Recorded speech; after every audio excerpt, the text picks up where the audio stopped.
This is Africa Tech Radio, and you're listening to Tech Talk. My name is Lillian Aberica. Over the past few months, during my interviews with founders, one thing has resounded, one thing has been said over and over again: the need for co founders. And that is why we're going to be talking about the pros and cons of having a co founder for your startup. First of all, let's talk about who a co founder is.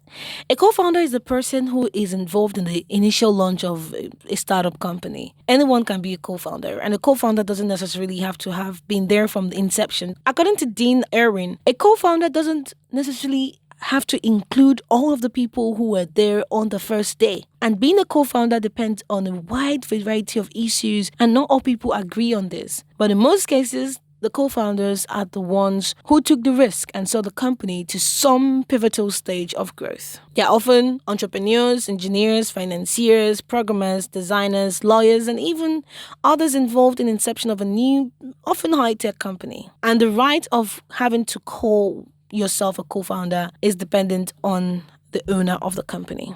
Now, let's talk about some pros of having a co founder.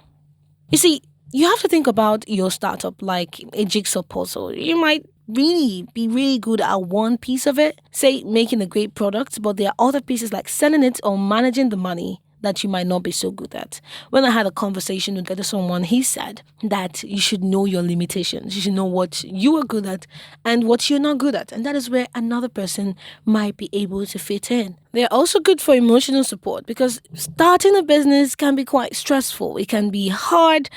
And just like many Nigerian men said, it feels like that's what it means dating them, like a roller coaster, right? So they can encourage you when things are tough and celebrate with you when things go well. You don't have to do it alone.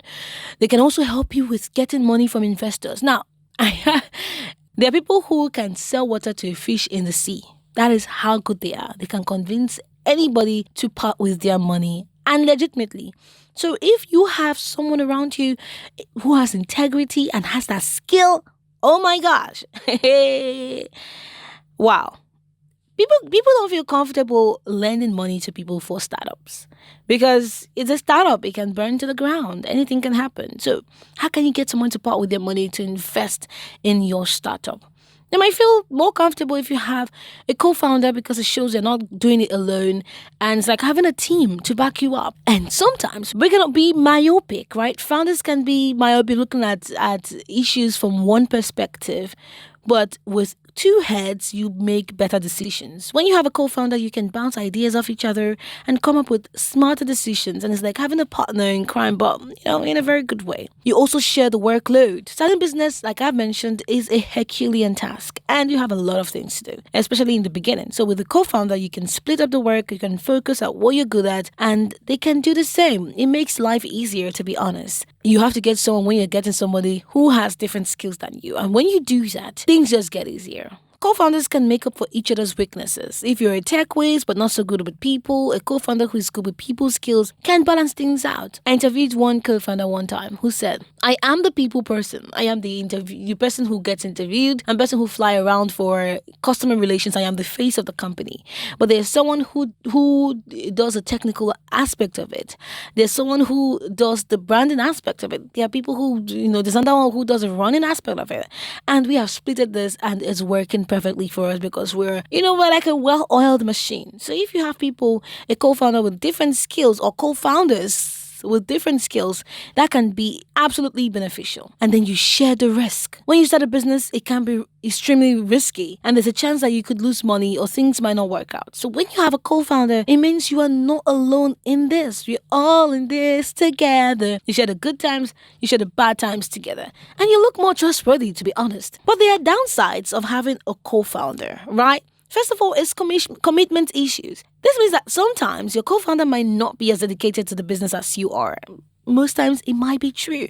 They might not be willing to put in the same amount of time and effort and work in general into making the business successful. This can be a huge problem because you need everyone on your team to be fully committed and working hard to achieve your goals. If your co-founder isn't fully on board, it can make things difficult and slow down your progress. Then you see when I said having different, having to bounce ideas off each other, sometimes that can be a con. As your business grows, you and your co-founder might start thinking about different ways to run the business. Oh, let us go public. Or let us start catering to this market. No, let us not cater to that market. It's watered down what we're talking about. Blah, blah, blah. So if you and your co-founder have different plans for your company's future, it can cause confusion and slow down the decision making. There will also be arguments. It is almost unavoidable. People don't always see eye to eye, and that is normal. But when you're working closely with a co-founder, disagreements can become a big problem. It's like if you and your sibling keep fighting over where to sit, like Sheldon, that is my spot. It can create tension and make it hard to get things done. Also, long-term commitment. You are the founder of that company. You know that you're in this for the long haul. See, when you have a co-founder, it's not like a regular job where you can quit if things get tough. Oh my gosh, my boss is becoming really annoying. I'm going to leave.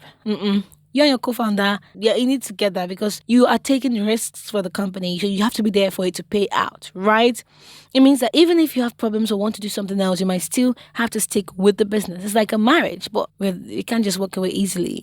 You can walk away, but not easily. To sum it all up in a nutshell, having a co-founder for your startup can be really helpful because they share the work, they bring in different skills, help you tackle challenges. But it is also important to know that some successful businesses are started by just one person. So whether you need a co-founder depends on your situation. You should think about what you're good at and what you're not so good at and how much work your startup needs. If you want a co-founder, make sure that they are in it as much as you are. They're as excited as you are. They're as enthusiastic as you are about your business.